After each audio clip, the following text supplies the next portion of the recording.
What is up, guys? This is your boy Superior Samurai. Today I have some more information regarding The Sims 4. If you guys like news, updates, and discussions, please hit the sub button. And if you guys enjoyed this video, please hit the like button. I greatly appreciate it. I also do have an affiliate link with Instant Gaming to bring you guys cheaper Sims packs. If you guys click the link in the description, type in Sims, there'll be a bunch of good deals, and I do get a small commission. Once again, thank you guys so much for using my link. Lastly, I do stream on Twitch on Wednesdays and Fridays. If you guys haven't followed me over there, what are you doing? We get lit over there.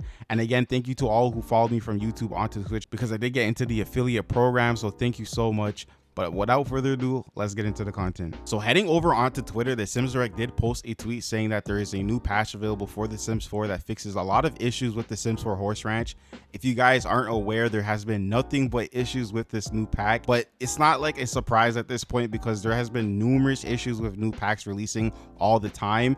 I'm going to get into that in a second, but I do applaud them for at least making the effort to bring the patch as quick as possible, because usually we have to wait a very long time, like the end of the month, whenever a new pack releases. But at the end of the day, this shouldn't have been an issue in the first place. A lot of people are fed up with The Sims 4 in general. My Wedding Stories is a perfect example of what happens when a pack gets rushed, and this is no different.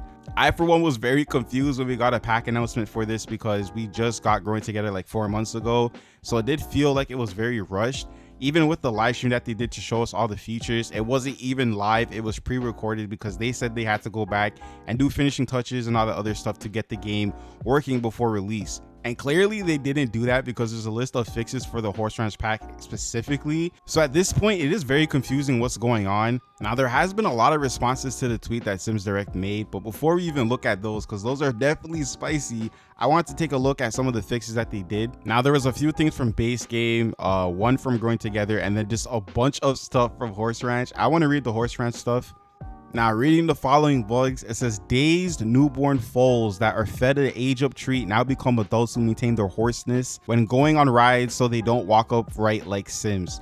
That is insane. We have horses walking like regular Sims. How did something so crazy just go under the radar? Like, nobody, tested this stuff out? That's insane. Sims occasionally were stuck staring into space while starting activities such as eating or cooking. It turns out this was possible side effect from going from another location via ride home will no longer happen. Sims on horseback who select a community job from the ranch community board now remain mounted in most cases when heading to the job. Moving on to build mode, they said the Cormac pine end tables white design now has a white swatch. And then moving on to creative sim, it says pre-made faces shapes for Sims were missing for games that had Horse Ranch and not werewolves. They're back now. So yeah, there has just been a bunch of issues with this pack. Again, I will leave the patch note and the link in the description if you guys want to go over everything to see what they fixed. Now, heading over to Twitter, there's been a lot of people just kind of upset, not just with the Horse Ranch pack, but with the Sims 4 itself. I've seen a lot of people complain about the gallery still being very just wonky. There's been reports of people not being able to download their games through the app. Lastly, including console controls. A lot of console players are fed up with this because this is the second time now where they're expecting some type of just information, just communication update, something for console, and there hasn't been any updates on console since these two patches have launched, and people are just fed up and tired. Again, console players are having a bunch of issues because at first it was just the fact that they couldn't use the build tools to build. They went and fixed that, but then they went and messed up live mode. And now I'm hearing more reports of people not being able to just place wallpaper down because the buttons are all messed up because of the previous issue. And again, none of this was an issue before. They decided to take it upon themselves to go and fix something that wasn't need fixing. That was not English, but you guys get what I'm trying to say. It was never an issue until they went and touched it. At this point, everything that EA touches turns to shit. They are fed up with the disrespect to the community. Another big issue that's been circulating is the lag. I have been experiencing lag myself. And again, I have a very high-end computer. I should not be experiencing any type of issues when it comes to lag.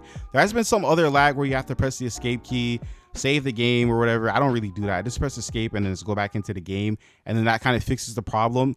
But the game has just been constantly freezing and stuttering, and it just breaks the immersion. It makes the gameplay not fun because I'm constantly trying to fix it to play. Now, there has been a lot of controversy in the community. I've been noticing a lot of people comment on my channel also that for the most part, people shouldn't really be, I guess, buying these packs because this has been a constant issue. This is not the first time they've released DLC where there's just been issues on day one. This has happened multiple times, and people are kind of looking at some people in the community as kind of just like, well, you know, it's kind of your fault because what would you expect from EA? And I do agree that, like, obviously, you know, you have to be very cautious when buying packs from The Sims 4. You have to have very low expectations, not just with the content, but with the game just being functional. I think we can all agree that this game has gone down in quality. I don't know what happened, but this has been a constant issue. And again, people are tired of being tired. People are fed up. And at this point, yes, I understand that, like, you know, if the game is causing you just much issues,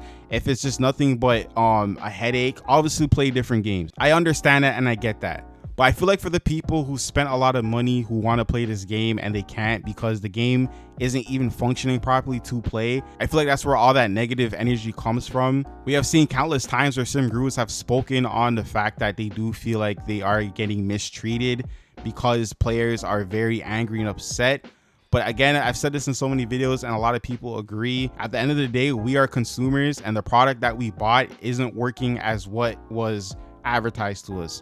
I feel like people have to see it from both perspectives. Again, I understand the gurus are human, but there has been too many constant issues with this game, with the franchise in a whole, and we don't have anyone to turn to. I've seen so many people say they've been having issues even with Answer HQ because they go and report all these issues. It's like when you call somewhere and it's like, oh, press 1, press 2, press 3, and then you just end up back at where you started. I've seen a lot of people say that the Answer HQ isn't as helpful as it should be, and we don't have anywhere else to go to talk about these issues. So it's like when we see the gurus kind of just online and, you know, living their best life, it's like, where do we turn to? Who do we have to complain about this stuff?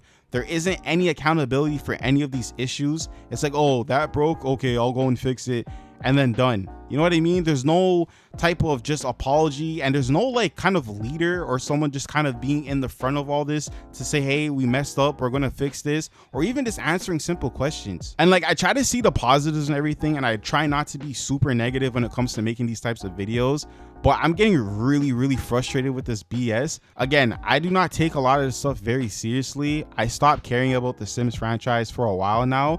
I still have fun with the game, but I don't look too much into it. I have very low expectations, and I feel like a lot of people should, you know, go into playing this game having low expectations because you're always going to be disappointed by them. It's the sad truth, but those are the given facts. But yeah, this is all for today. If you guys made it to the end of this video, I appreciate you guys so much. Thank you so much for the new subscribers. Thank you guys so much for the people who are silent viewers. I feel like I don't say thank you enough to you guys. But thank you guys so much for the support, and again, a giveaway will be coming soon. This has been your boy Superior Simmer. Stay cool, stay awesome, stay simming, and have a good day.